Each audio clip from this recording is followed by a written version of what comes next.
Cairo, June 1995. The campus of Al-Azhar University is crowded with families, flowers, and proud parents. Walid Shiqaqi sits in the front row, smiling. His daughter is about to graduate.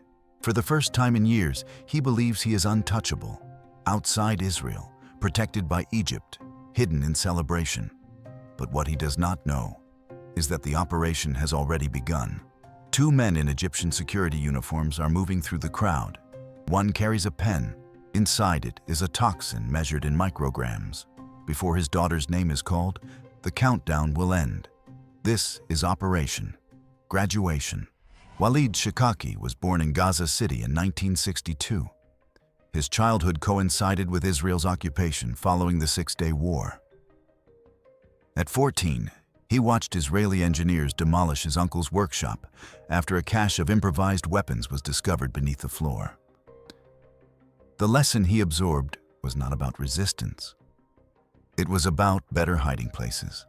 By age 23, Shiqaqi had earned a degree in electrical engineering from Cairo University. His skill was not ideology. It was systems thinking applied to violence. He returned to Gaza in 1986 and began working with Hamas's nascent military wing. His defining capability emerged quickly. Shiqaqi could design explosive devices that maximized casualties while minimizing detection signatures.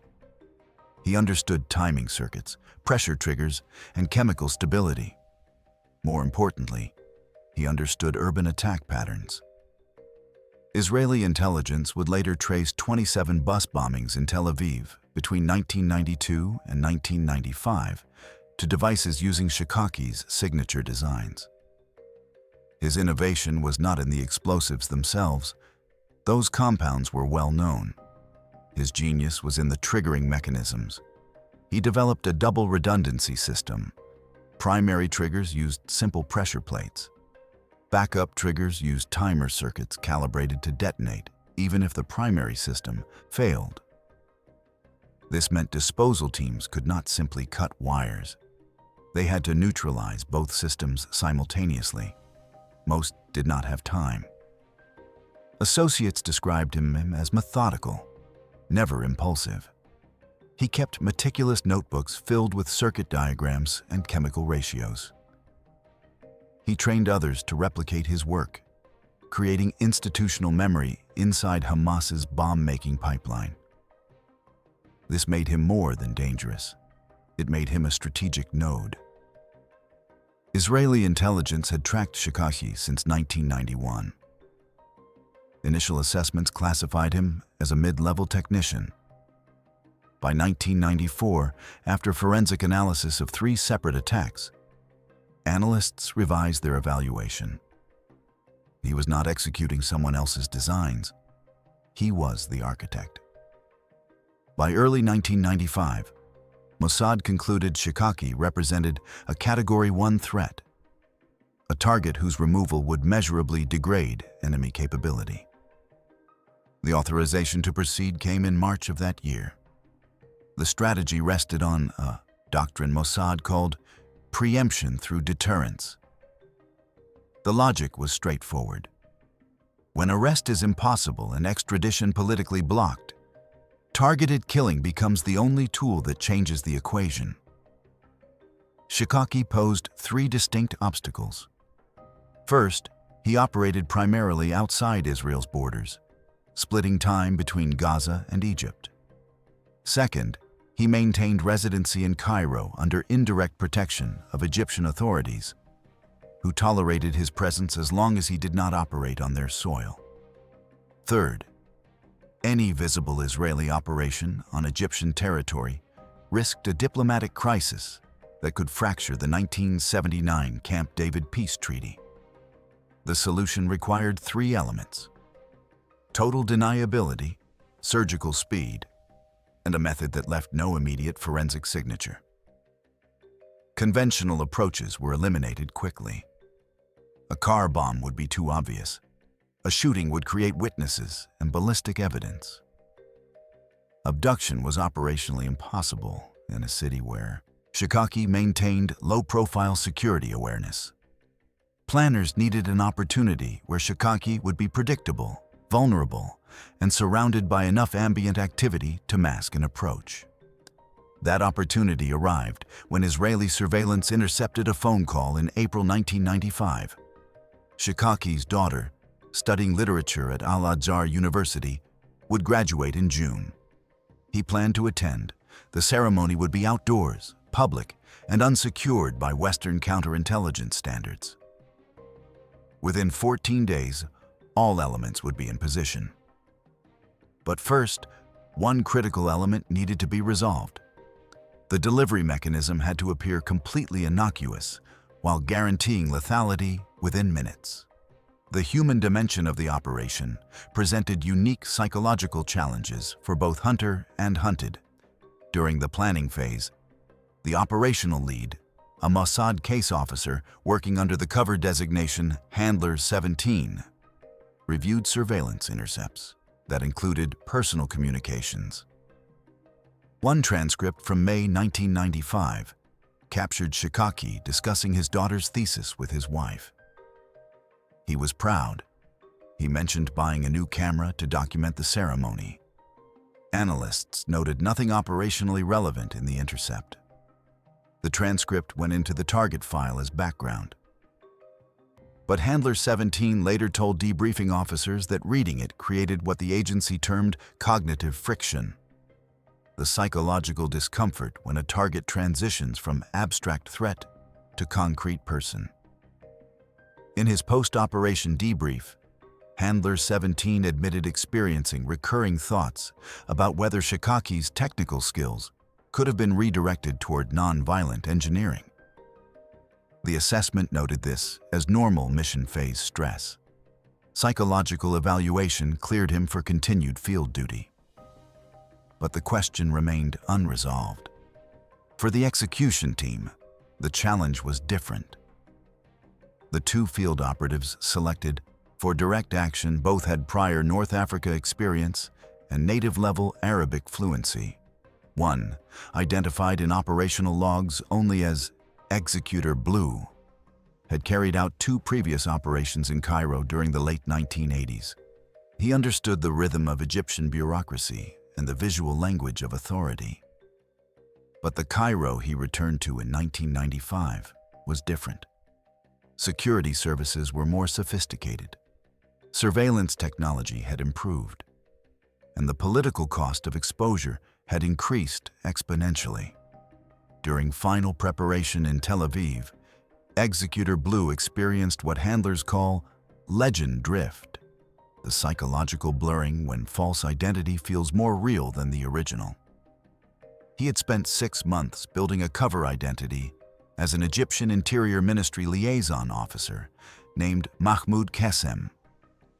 The legend included a fabricated personnel file inserted into ministry databases through a corrupted records clerk, a Cairo apartment leased under the false name, and routine appearances at cafes frequented by low-level security officials. By May, Executor Blue reflexively responded to Mahmoud faster than to his real name. In the final briefing, he accidentally signed a mission acknowledgement form with his cover signature. The oversight was caught, but it revealed the depth of his immersion. Psychological assessment noted the drift as tactically useful but emotionally costly. Post-operation monitoring would be required. But the mission timeline was locked. He would proceed. By June 8, 1995, the operation entered its execution phase. Israeli surveillance confirmed Shiqaqi had arrived in Cairo on June 5th. He checked into a modest hotel in the Heliopolis district under his real name. A calculated risk that demonstrated his confidence in Egyptian protection. The graduation ceremony was scheduled for June 10th at 1000 hours. The window was 48 hours.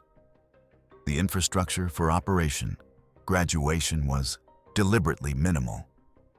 Large footprints create large vulnerabilities. Everything was designed for speed, disposability, and forensic ambiguity. The false identities were the operation's foundation. Executor Blue carried credentials identifying him as Mahmoud Qasem, Interior Ministry Liaison Officer, badge number 47239. Executor Red operated as Captain Rashid Hamdi, Protocol Security Division. Both identities had been built over 6 months using a combination of genuine document templates acquired through liaison corruption and digitally inserted personnel records. The uniforms matched Egyptian security detail standards precisely. Fabric weight, button placement, insignia positioning, all verified against photographs of legitimate personnel taken during surveillance operations at previous university events.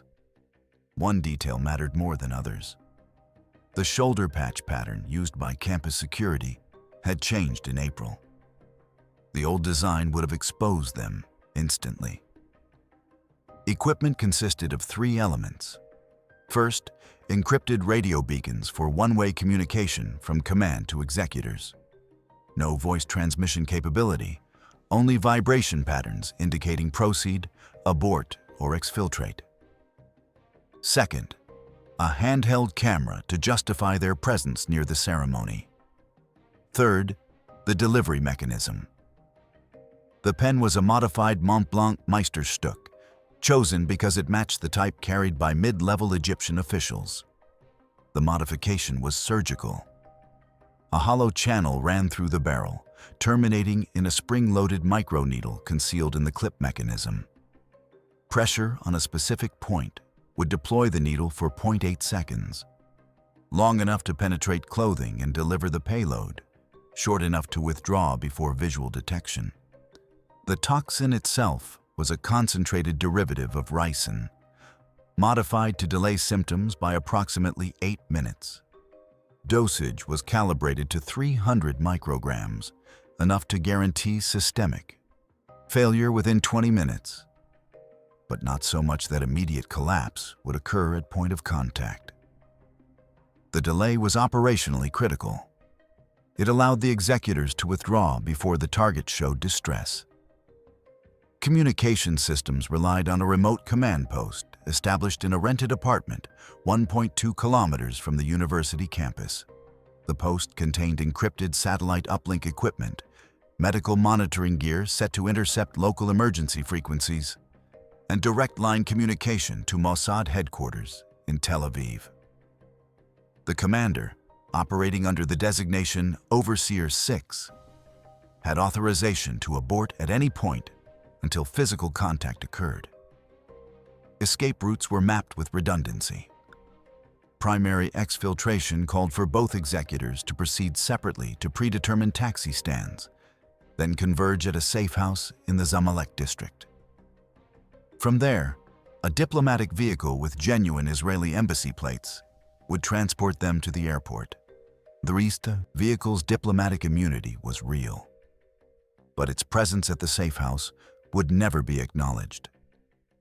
The secondary route involved crossing into the Sinai by vehicle, then helicopter extraction from a desert airstrip near El Arish. This option carried higher risk, but remained available if Cairo became compromised. The team structure reflected strict compartmentalization. Surveillance specialists tracked Shiqaqi's movements, but did not know execution methods. The execution team knew target identity and method, but not strategic justification. The commander knew full operational scope, but had never met the executors face-to-face before the Cairo deployment. Each operative knew only their designated role to prevent catastrophic compromise if any single element was captured or turned. The planning consumed 11 weeks. By June 7th, the delivery mechanism had passed 3 live tests on animal subjects. Executor Blue and Executor Red had 72 hours before the ceremony. Window opened. June 8, 1995. At 0800 hours, both executors conducted final reconnaissance of Al-Azhar University campus. The ceremony would take place in the main courtyard, an open-air space bordered by administrative buildings on 3 sides and the university's historic mosque on the 4th. Seating capacity was estimated at 800, arranged in 12 rows of folding chairs facing a temporary stage. The vulnerability was immediately apparent. Campus security consisted of 4 uniformed guards positioned at the main entrance gate. No metal detectors, no credential verification beyond visual inspection of university-issued guest passes. Once inside the perimeter, movement was unrestricted. Executor Blue acquired a campus map from the administrative office, using his interior ministry credentials to explain he was conducting routine security liaison. The clerk provided the map without question. Authority, when properly performed, generates compliance. The first complication emerged during this reconnaissance. Additional security personnel, not anticipated in the planning, had been deployed to manage traffic flow. 8 extra guards, wearing different uniforms than regular campus security, were directing families toward designated seating areas. This created a tactical problem. More eyes meant more potential witnesses.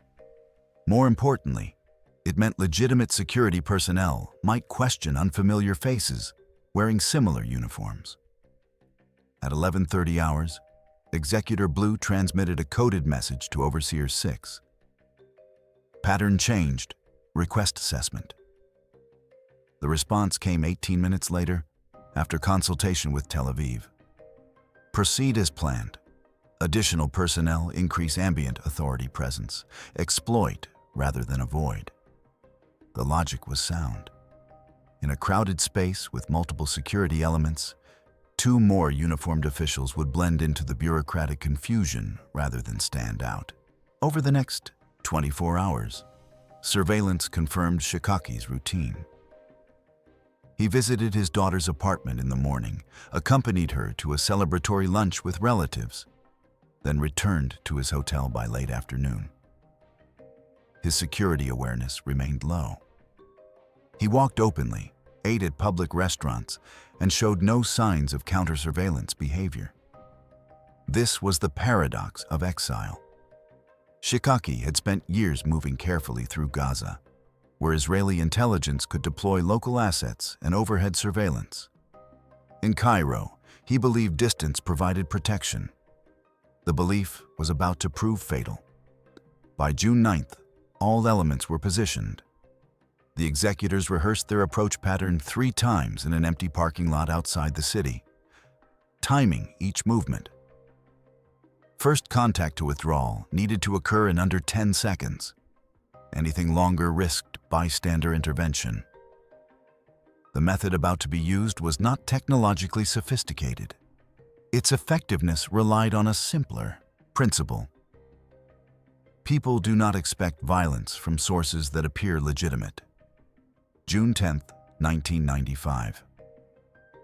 At 0700 hours, Overseer 6 activated the command post and established secure link to Tel Aviv. Weather conditions were favorable. Clear sky, temperature 28 degrees Celsius. No operational impediments. At 0830 hours, Executor Blue and Executor Red departed separately from the safe house. Each carried their credentials, the camera, and 1 encrypted beacon. Executor Blue carried the pen. At 0915 hours, Shiqaqi left his hotel with his daughter and her maternal uncle. They traveled by taxi to the university campus. Surveillance teams confirmed arrival at 0942 hours.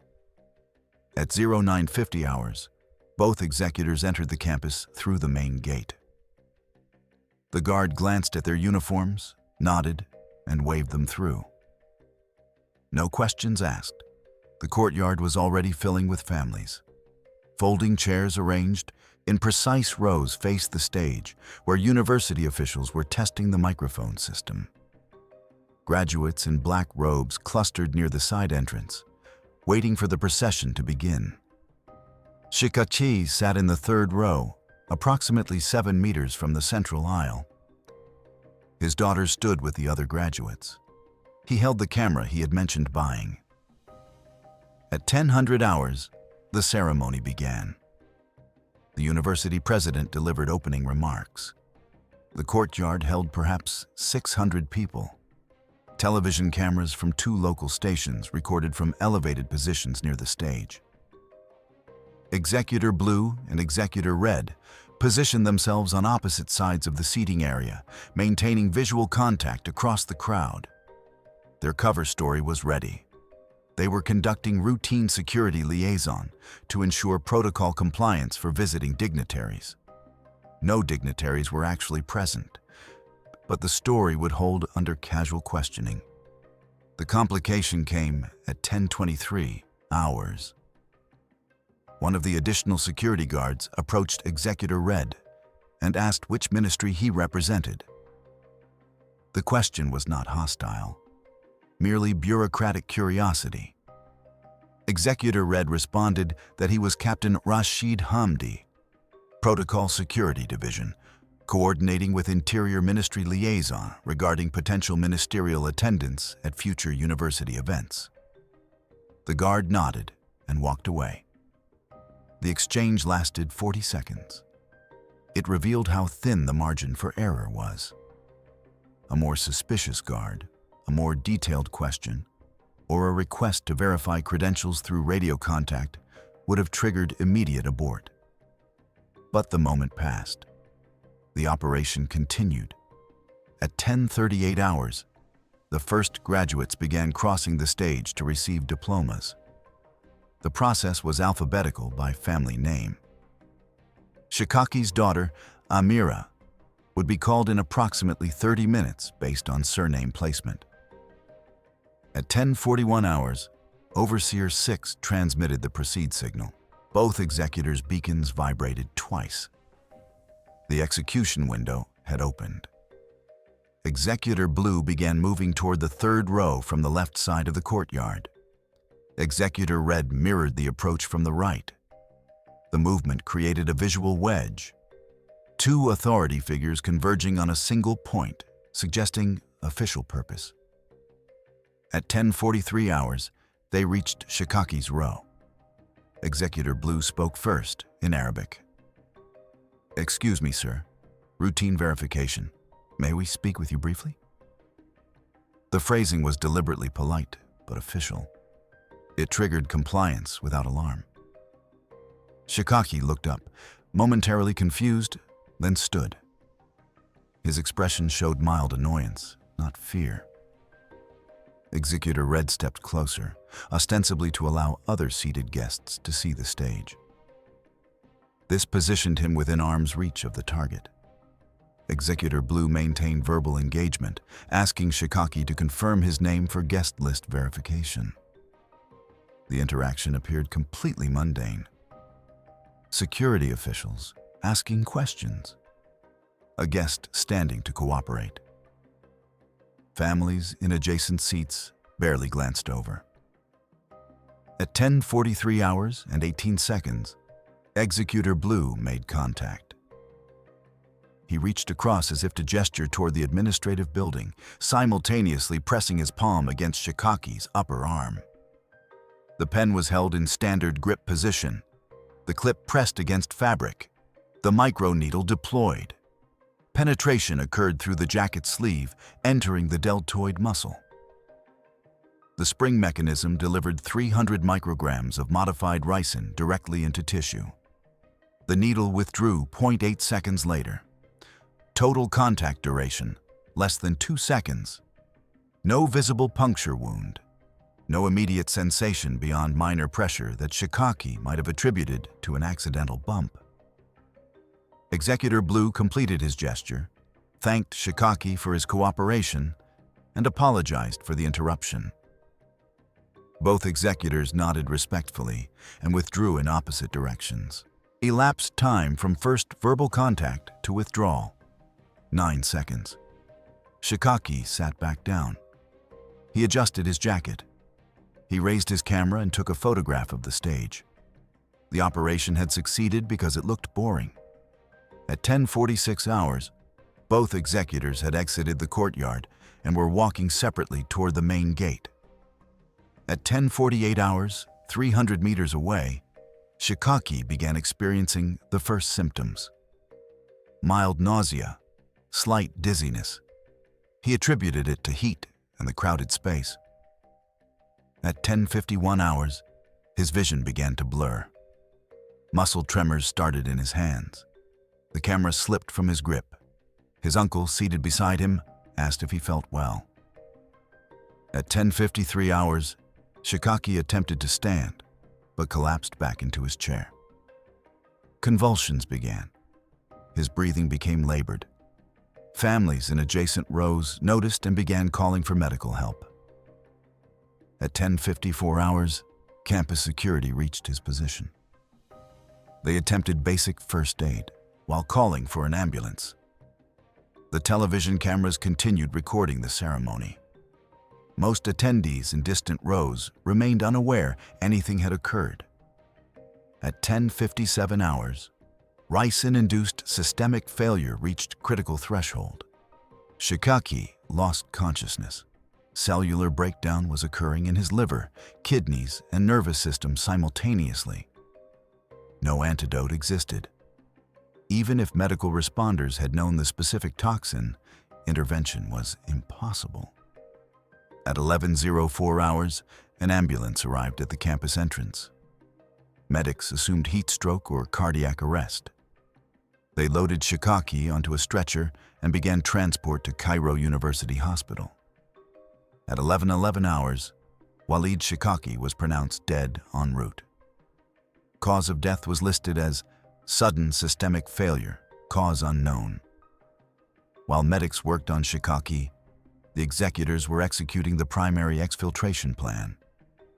At 11:02 hours, Executor Blue reached the predetermined taxi stand 6 blocks from campus.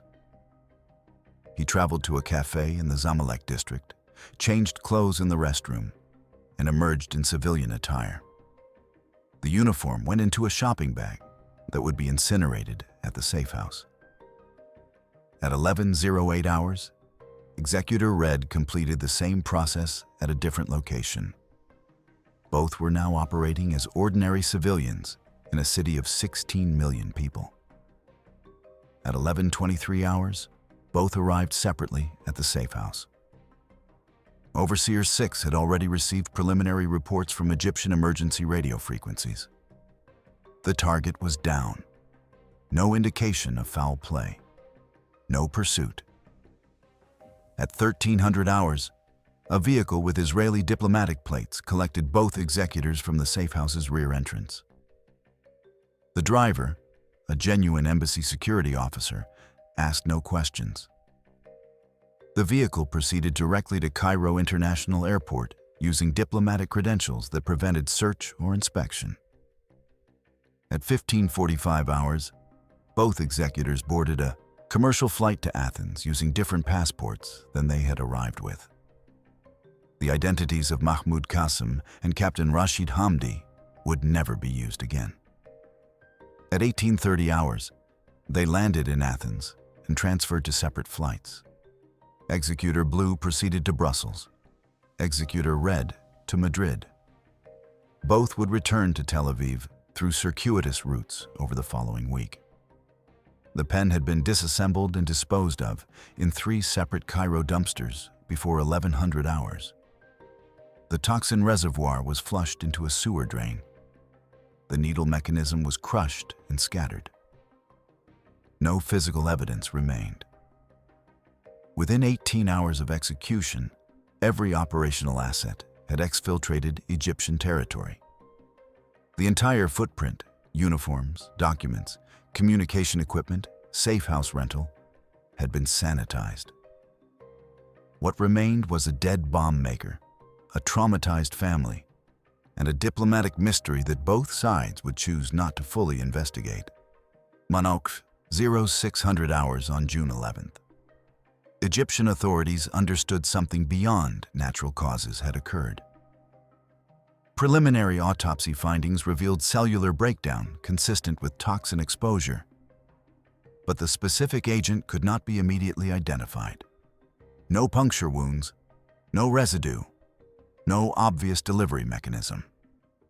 Cairo's intelligence directorate conducted interviews with everyone in Shiqaqi's vicinity during the ceremony. Multiple witnesses recalled 2 security officials speaking with the victim minutes before collapse. Descriptions were vague. Medium height, standard uniforms, professional demeanor. One witness thought they were interior ministry. Another believed they were university protocol officers. When investigators attempted to verify these officials through ministry records, the trail evaporated. The badge numbers did not correspond to assigned personnel. The names appeared in databases, but led to dead-end files. Every lead ended in bureaucratic confusion, suggesting sophisticated intelligence tradecraft rather than simple criminality. Egyptian state media initially reported a sudden illness. Within 72 hours, the government issued a terse statement acknowledging suspicious circumstances, but provided no details. Officially, the investigation remained open. Practically, it was abandoned. Israel maintained complete silence. No confirmation, no denial. Government spokesmen declined to comment on unsubstantiated reports regarding alleged intelligence activities. The denials were transparent to those in the intelligence community, but transparency was not the point. Plausible deniability served diplomatic function even when no one believed it. Relations between Cairo and Tel Aviv experienced temporary strain. Egyptian officials privately expressed fury at the sovereignty violation. But the anger was constrained by political calculus. Shiqaqi was a known militant. Pressing the issue would force Egypt to explain why it harbored a Hamas operative in the first place. The incident was quietly absorbed. For Hamas, the loss was tactical and symbolic. Shiqaqi's technical knowledge died with him. His notebooks were seized by Egyptian authorities, then reportedly passed to Palestinian intelligence through backchannels. But institutional memory contained in a human mind cannot be fully transferred through documentation. Attack sophistication using Shiqaqi's signature triggering systems declined measurably over the following 18 months. Subsequent bombings relied on cruder mechanisms with higher failure rates. The operational degradation was temporary. Other engineers emerged, but the disruption achieved its intended effect. The operation revealed one element of Israeli tradecraft: the willingness to conduct targeted killings in third-party countries using minimal signatures. This forced adversaries to recalculate their assumptions about safe havens. Distance from Israeli territory no longer guaranteed protection. For the operatives, consequences varied. Executor Blue received commendation and bonus compensation, then was rotated out of active field duty into training roles. His psychological evaluation noted persistent, intrusive thoughts about the target's daughter witnessing the collapse. Therapy was recommended, but not mandated. Executor Red continued field operations for 3 more years before requesting transfer to analytical work. His debrief contained a single notable comment: the ease of execution was more disturbing than the difficulty. Handler 17, the case officer who reviewed Shiqaqi's personal intercepts, left Mossad in 1998. His exit interview mentioned accumulated moral weight from multiple operations. He now teaches engineering ethics at a university in northern Israel. He has never publicly discussed his intelligence career. For Shiqaqi's family, the consequences were permanent. His daughter completed her degree but left Egypt within 6 months. She married, raised children, and has never granted interviews about her father. The last photograph of Walid Shiqaqi alive shows him smiling in the 3rd row of a graduation ceremony, camera in hand, minutes before 2 men in uniforms approached. The moral question at the operation's core remains unresolved. Was Walid Shiqaqi a legitimate military target whose removal saved civilian lives? His designs contributed to attacks that killed dozens of Israeli civilians. His technical training created a force multiplier for Hamas operations. From this perspective, the assassination was precision deterrence, eliminating a strategic threat while avoiding collateral casualties. Or was he a father attending his daughter's graduation, killed extrajudicially without trial, in violation of Egyptian sovereignty and international law? The method exploited the symbols of legitimate authority to deliver death. The location was a civilian ceremony. The family witnessed the aftermath. From this perspective, the operation was state-sponsored murder disguised as counter-terrorism. Both perspectives rest on verifiable facts. Shiqaqi did design explosive devices used in mass casualty attacks. He was killed by foreign intelligence operatives in a third country without legal process. The tension between these facts defines the operation's legacy. The answer reveals more about your worldview than about Walid Shiqaqi. If you prioritize security over process, the operation was justified by its effectiveness. If you prioritize legal constraints over tactical advantage, it represents a dangerous erosion of international norms. The calculation Israel made was that strategic benefit outweighed diplomatic cost and moral ambiguity. The bomb-making expertise died with the target. The operation demonstrated reach that deterred others. The political fallout was manageable. Whether this proved correct depends on what timeline you measure. In the immediate 18 months, attack sophistication declined. Over the following decade, Hamas adapted, decentralized, and developed new technical capacity. The killing of one engineer did not end the conflict. It merely shaped one chapter. What's your take on targeted assassination as counter-terrorism policy? When a state faces non-state actors who operate across borders, do traditional legal frameworks still apply?